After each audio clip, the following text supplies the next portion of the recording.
మేధావుల ముసుగులో సీఎం జగన్ పై ఈనాడులో తప్పుడు వార్తలు రాస్తోంది. స్టీల్ ప్లాంట్ ఉరికి సీఎం జగన్ సహకరిస్తున్నారంటూ విషం చిమ్మే ప్రయత్నం చేసింది. అయితే మొదటి నుంచి స్టీల్ ప్లాంట్ ఉద్యమానికి సీఎం జగన్ అండగా నిలిచారు.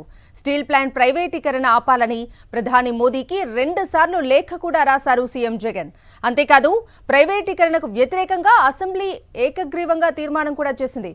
స్టీల్ ప్లాంట్ ఉద్యమానికి మద్దతుగా వైఎస్ఆర్సీపీ నేతలు పాదయాత్రలు కూడా చేశారు.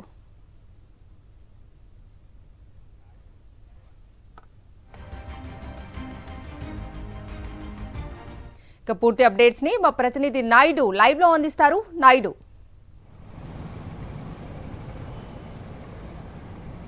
కవిత, సీఎం వైఎస్ జగన్మోహన్ రెడ్డిపై విశాఖ స్టీల్ ప్లాంట్కు వ్యతిరేకంగా ఈనాడులో రాసిన కథనం మీద కార్మిక సంఘాలు కార్మికులు మండిపడుతున్నారు. మొదటి నుంచి కూడా ఉద్యమానికి వైఎస్ఆర్ కాంగ్రెస్ పార్టీ ప్రభుత్వం పూర్తిగా అండదండలు అందిస్తుందని సీఎం వైఎస్ జగన్మోహన్ రెడ్డి ప్రధానమంత్రికి స్టీల్ ప్లాంట్ ప్రైవేటీకరణ నిర్ణయాన్ని వ్యతిరేకిస్తూ 2 సార్లు కూడా లేఖ కూడా రాశారని, కార్మికులు విజ్ఞప్తి మేరకు అసెంబ్లీలో ఏకగ్రీవంగా కూడా తీర్మానం చేశారని, అటువంటి సీఎం వైఎస్ జగన్మోహన్ రెడ్డి పట్టుకొని ఈనాడు పత్రికలో ఏ విధంగా స్టీల్ ప్లాంట్కి సీఎం వైఎస్ జగన్మోహన్ రెడ్డి వ్యతిరేకమంటూ కథనాలు రాస్తారంటూ కూడా వీరందరూ కూడా మండిపడుతున్నారు. ఇదే విషయం మీద మనతో మాట్లాడడానికి ఇక్కడ స్టీల్ ప్లాంట్ ఉద్యోగులు ఉన్నారు.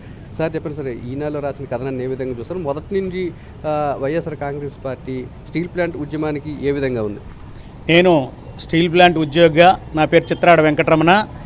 యాక్చువల్గా మొదటి నుంచి కూడా ఈ ఉద్యమానికి ఏదైతే నరేంద్ర మోడీ గారు ఈ ప్రైవేటీకరణ చేయాలని ప్రకటించిన దగ్గర నుంచి ఆ రోజు నుంచి ఈనాటి వరకు కూడా జగన్మోహన్ రెడ్డి గారు దగ్గరుండి ఈవేళ అన్ని కార్మిక సంఘాలని కూడా ఏకతాటి మీద తీసుకొచ్చి ప్రైవేటీకరణకు వ్యతిరేకంగా వైఎస్ఆర్ కాంగ్రెస్ పార్టీ జగన్మోహన్ రెడ్డి గారు పూర్తిగా వ్యతిరేకిస్తున్నటువంటి ఈ తరుణంలో ఈవేళ ఈనాడు పేపర్లో రాయడం అన్నది చాలా దురదృష్టకరము.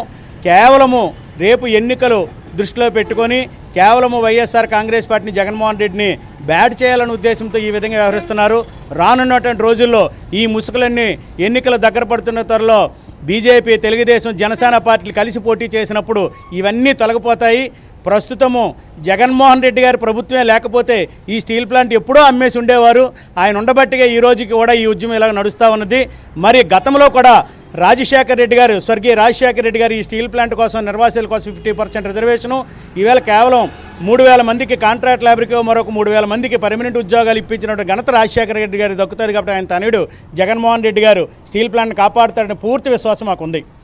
ఎన్నికలు దగ్గర పడుతున్న నేపథ్యంలోనే ఈనాడు పేపర్లను తప్పుడు కథనాలు రాస్తున్నారని, మొదటి నుంచి కూడా సీఎం వైఎస్ జగన్మోహన్ రెడ్డి ఉద్యమానికి అండగా ఉన్నారని, ఉద్యమం ఎంత ఉవ్వెత్తున జరుగుతుందంటే దానికి కారణం సీఎం వైఎస్ జగన్మోహన్ రెడ్డినని ఈనాడులో రాసిన కథనాలు తాము ఖండిస్తున్నామని ఇక్కడున్న ఉద్యోగులు చెప్తున్నారు. కవిత.